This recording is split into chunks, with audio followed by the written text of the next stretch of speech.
అంది sir. Okay చార్కేష్, ఏంటి ఇప్పుడు నీ డౌట్ ఏంటంటే ఏది ఏ లెవెల్లో చేయాలనేది ఎలా డిసైడ్ చేస్తావు? నీ అంతే కదా నీకు వస్తున్నావు. నీ డౌట్ ఏంటంటే అందరూ నడుము నొప్పికి వస్తారు. నడుము నొప్పికి ఏమో మీరు ఒకసారి L3 L4 అంటారు, ఒకసారి L4 L5 అంటారు, ఒకసారి L5 S1 అంటారు, లేకపోతే ఒకసారి ఒక దగ్గర 2-3 లెవెల్స్ కూడా చేస్తుంటారు. ఎట్లా డిసైడ్ చేస్తారు? అదే కదా మెయిన్. ఇదేమో సజైటల్ వ్యూ అంటాం. సజైటల్ అంటే నిలువుగా ఇలా కట్ చేస్తే బాడీ ఇలా కనిపిస్తుంది అన్నమాట, స్పైన్. సో ఇక్కడ చూస్తే కనిపిస్తుంది కదా, ఏగో L5 అంటాం. ఇక్కడ మార్కింగ్ యూజువల్గా ప్రతి MRIలోనూ ఏదో దగ్గర మార్కింగ్ ఇస్తారనమాట, L1 అనో లేకపోతే ఇక్కడ L5. దాన్ని మనం కౌంట్ చేసుకోండి. ఇది L5 మీద 4, 3, 2, 1 అలా ఉంటుంది. దాని తర్వాత D అంటారు, D కానీ T కానీ అంటారు, డోర్సల్ అనమాట. 12, 11, 10 అలా పైకి అవుతాయి. ఇదేమో శాక్రం. ఇది ఎప్పుడైనా గుర్తుపెట్టుకో, ఇది శాక్రం అంతా ఒక ముక్కలా ఉంటుంది, పలకలాగా. ఓకే సరే, ఇప్పుడు చూడు, ఇప్పుడు సైజల్లో నీకు ఒక క్లూ వచ్చింది. ఏది చూడు, ఇది బోన్కి మధ్యన డిస్క్ కొంచెం బల్జ్ అవుట్ అయింది చూడు, వెనక్కి ఇలా బల్జ్ అయిందా? ఓకే, సో ఇక్కడ కూడా చూడు బల్జ్ అయింది. L5 S1 కాస్త ఎక్కువ బల్జ్ అయింది. సరే, ఇది ఒకటే సరిపోదు. ఇది అయినాక ఇది క్రాస్ సెక్షన్ అంటాం. మొత్తంగా చూడు, క్రాస్ సెక్షన్ అంటే పొడుగు పెట్టి ఇలాగా అడ్డంగా కట్ చేస్తే వచ్చిన సెక్షన్స్ అనమాట. సో దీన్ని క్రాస్ సెక్షన్ అంటాం. క్రాస్ సెక్షన్లో చూస్తే ఫస్ట్ నార్మల్ చూపిస్తాను చూడు. నార్మల్లో ఎలా ఉంది? ఇక్కడ D12 L1 చూడు, ఈ మధ్యలో అంతా నరం అనమాట. ఇది నరం మధ్యలోది. ఈ పైన ఇగో ఇదంతా డిస్క్, ఇది డిస్క్. మళ్ళీ కింద Y ఆకారంలో చూడు, ఇదేమో ఇగో ఇక్కడ కొంచెం అడ్డంగా ఉందేమో లామినా. ఇంకో చూడు, ఇంకో ఇక్కడ అడ్డంగా ఉంది కదా, ఇది లామినా. ఇది ఇలా వచ్చిందేమో స్పైనస్ ప్రాసెస్ అనమాట. సో ఇక్కడ చూడు, నరం ఫ్రీగా ఉంది, ఇక్కడ నరం ఫ్రీగా ఉంది. అంటే నరం అంటే జ్వరా అంటాం, అంటే స్పైనల్ కార్డ్ అనుకోండి, మీకు ఈజీగా అర్థం ఉంటుంది. స్పైనల్ కార్డ్ ఇక్కడ ఫ్రీగా ఉంది, చూసారా, తెల్లగా ఉంది. ఫ్రీగా ఉండి ప్లస్ ప్రతి లెవెల్లోనూ నరం అటు ఇటు కొమ్మలు ఇస్తుంది అంటాం కదా, రూట్స్ ఇస్తుంది. ఇలా రూట్ వెళ్ళడానికి ప్లేస్ ఉంది. ఇక్కడ చూడు, వెళ్ళడానికి ప్లేస్ ఉంది, అవునా? ఇక్కడ చూడు, ఈ లెవెల్లో కూడా L1 L2 కూడా వెళ్ళడానికి ప్లేస్ ఉంది, ఇక్కడ ప్లేస్ ఉంది. మళ్ళీ L2 3కి రా, ఇంకా చూడు, ఇక్కడ ప్లేస్ ఉంది, ఇక్కడ వెళ్ళడానికి ప్లేస్ ఉంది. మళ్ళీ 3, 4 ఇక్కడ చూడు, మధ్యలో స్పైనల్ కార్డ్ ఫ్రీగా ఉంది, నరం రూట్ వెళ్ళడానికి కూడా ఫ్రీగా ఉంది. సో ఈ ప్రాబ్లం అంటే ఎలా వస్తుందంటే ఒకసారి పేషెంట్కి చూడు, ఇక్కడ L5 S1 చూడు, ఈ చూడు, ఇది డిస్క్ ఉండాల్సిన చోట ఉండకుండా బయటికి తన్నేసింది. డిస్క్ తన్నేసింది అంటారు కదా తెలుగులో, డిస్క్ తన్నేసిందని లేకపోతే చీదేసింది అంటారు చూడు, అదే డిస్క్ బల్జ్ అనమాట. డిస్క్ ప్రొలాప్స్ ఇంగ్లీష్లో అనేది. డిస్క్ బల్జ్ కానీ డిస్క్ ప్రొలాప్స్ కానీ వైడ్ బ్రాడ్ బేస్డ్ డిస్క్ అని అలా అంటాం.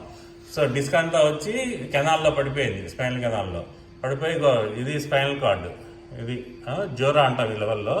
సో ఇక్కడ అంతా తోసేసింది చూడు పక్కకి.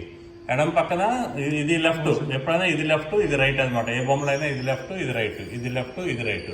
సో ఇక్కడ లెఫ్ట్ సైడ్ డిస్క్ తన్నేసి ఈ రూట్ వెళ్ళే దాన్ని కూడా బ్లాక్ చేసింది, రూట్ని కూడా ప్రెస్ చేస్తుంది అనమాట. చూడు, ఇక్కడ కూడా వచ్చాయి, ఇక్కడ కూడా అలాగే ఉంది.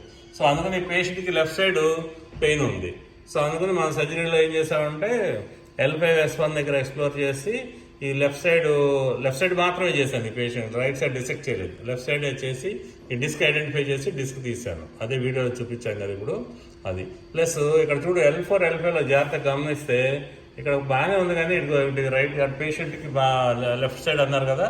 సో అంటే అఫ్కోర్స్ దీనివల్ల మెయిన్ వస్తుంది నొప్పి. ఇక్కడ కూడా రూట్ కొంచెం నలుగుతుంది. ఇక్కడ చూడు, ఇక్కడ అంత ఫ్రీ లేదు. ఇది L3 L4 లెవెల్ చూడు ఎంత ఫ్రీగా ఉందో. ఇక్కడ చూడు, ఇక్కడ నుంచి కొంచెం నేర అయిపోయింది. ఇక్కడ చూడు, కంప్లీట్ బ్లాక్ అయింది ఇక్కడ ఆల్మోస్ట్.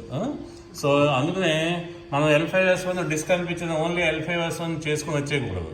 మనం ఆ పైన ఉన్నది కూడా ఎలాగో ఎక్స్పోజ్ చేస్తాం కాబట్టి ఒకసారి L4 L5 దగ్గర కూడా వెళ్ళి చూడాలి ఎలా ఉందని. చూసేసరికి బోన్కి అంటే ల్యామినాకి మధ్యన మొత్తం అసలు ఆబ్లిటరేట్ అయిపోయింది, బ్లాక్ అయిపోయి ఉంది. ఈ నరాన్ని తొక్కేస్తుంది అనమాట. అలా అనిపించి నేను ఇక్కడ కూడా ఫొరామినాటమీ అంటే లామినా తీయండి. నేను యూజువల్గా లామినా తీస్తే ఏమవుద్ది, అది బిల్డింగ్కి బీమ్ తీసేసినట్టు. బీమ్ తీసేస్తే ఏమవుద్ది, బిల్డింగ్కి ఇవాళ కూలిపోదు గవాలన, నెమ్మదిగా వీక్ అవుతుంటుంది, పైన స్లాబ్ కుంగుతూ ఉంటుంది, అలా ఎప్పటికో కూలిపోద్ది. సో అలాగే అనమాట బీమ్. ఇది మనం లామినా తీసామనుకోండి టక్ టక్ మొత్తం ఫ్రీ అయిపోద్ది. ఇది కూడా మొత్తం ఫ్రీ అయిపోద్ది. డిస్క్ తీస్తాం, అలా భలే బాగుందండి, మీరు దేవుడు అండి అంటారు పేషెంట్. బట్ అంటారు కానీ తర్వాత నెమ్మదిగా ఆడికి ఏం చేయాలన్నా కాన్ఫిడెన్స్ రాదు. గబాలన 4 అడుగులు పరిగెట్టి బస్సు ఎక్కలేడు అంటే, గబాలన ఏ పని చేయాలన్నా కదల బుద్ధి కాదు. ఇంకా డ్యూటీకి ఎప్పుడైనా వెళ్ళాలి, ఇంకో 4 రోజులు 5 రోజులు అలా ఆగుతుంటారు, అంటే కాన్ఫిడెన్స్ రాదు వాళ్ళకి. సో దాంతో ఏంటంటే నెమ్మదిగా బరువు పనులు చేయాలన్నా వెళ్ళరు అనమాట వాళ్ళు. సో అందుకనే మనం ల్యామినా తీయకుండా ఫొరామినాటమీ అంటే ల్యామినాకి మధ్య స్పేస్ లోంచి వెళ్ళి ఈ డిస్క్ తీసాం. ఇక్కడ కూడా అంతే, ల్యామినాకి L4 L5 ల్యామినా మధ్యలో నిబుల్ చేసి హప్ కట్టర్తో ఈ నరం వెళ్ళే రూట్ ని, అదే పాత్వేని నర్ రూట్ అంటారులేండి అక్కడ ఎలాగూ. సో ఆ పాత్వేని ఫ్రీ చేసాం అనమాట, డీకంప్రెస్ చేసాం, డీకంప్రెస్ అంటారు. సో అదనమాట. సో ఇది ఈ పేషెంట్కి ఇలా చేసాం. రైట్, అర్థమైందా? ఇలా ప్రతిదీ ఒక 10 స్కాన్లు మీరు 10, 20, 30 స్కాన్లు నాతో అడుగు, ప్రతిదీ చెప్తుంటాను. అలా చూస్తే మీకు కళ్ళు అలవాటు పడుతుంది. మెయిన్ మన కళ్ళు అలవాటు పడిపోవాలి. అసలు ఇది అన్నట్టు చెప్పేటట్టు ఉండాలి.